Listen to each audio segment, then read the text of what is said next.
on me. Promise that you never be lonely. Peter Pan, that's what they call me. Salut à tous, aujourd'hui on se retrouve pour une nouvelle vidéo. Donc je vais vous présenter aujourd'hui comment est-ce que j'ai modifié le chasseur d'Indiana Jones du set 77015 je crois, ou 12 ou 17, je sais plus, je me souviens plus. En tout cas c'est une référence qui se termine en 10 et qui commence par 77 je crois, ou 70. Enfin voilà, donc je vais présenter étape par étape comment est-ce que je l'ai eu d'abord, puis après les modifications que j'ai faites au cours de ces derniers jours, puis ensuite le rendu final avec une vidéo. Voilà. Donc je l'ai reçu comme ça, là, c'est une photo du début de semaine ou quand je l'ai reçu.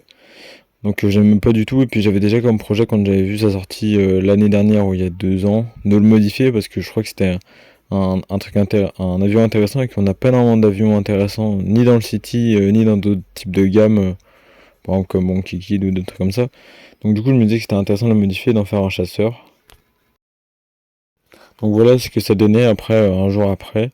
Donc j'avais gardé les formes de base, j'avais changé quelques trucs, j'ai mis le drapeau français et j'avais mis, enfin les ailes étaient lisses quoi. Mais ça me plaisait pas. Donc du coup après j'ai encore rechangé au niveau des ailes. Donc là c'est les changements que j'ai opérés au niveau de l'avant du moteur et au niveau des ailes que j'ai eu à changer de place, à renvoyer vers l'arrière pour avoir le côté dire droit de l'aile en face. Mais du coup voilà, on va pouvoir passer sur la dernière partie, la partie en vidéo. Donc du coup nous voilà sur la partie vidéo maintenant. Alors c'est effectivement ça correspond pas mal aux images. Donc là c'est droit on va dire, surtout là. Et là après c'est moins droit.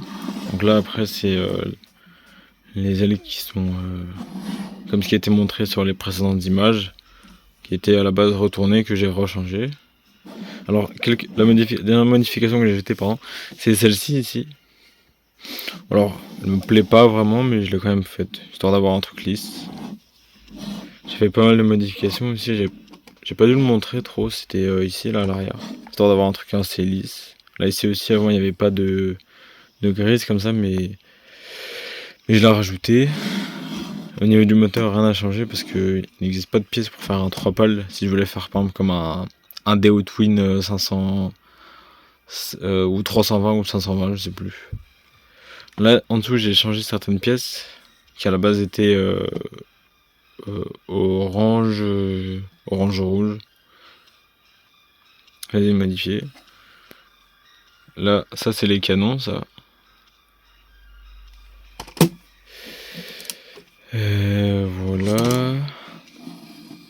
Là j'ai fait le drapeau. J'ai mis le drapeau français comme je l'avais dit aussi dans le reste de la partie. Donc c'était plutôt simple à refaire. Ça c'est ce qui me reste de pièces. En gros toutes les pièces que j'ai retirées qui étaient sur le chasseur. Peut-être que sur la miniature on verra le chasseur comme il est censé être vendu par Lego. Mais voilà. Bah, du coup j'espère que cette vidéo de comment j'ai modifié le chasseur d'Indiana Jones en chasseur, enfin l'avion de combat en chasseur français vous a plu. Voilà, merci, salut à tous.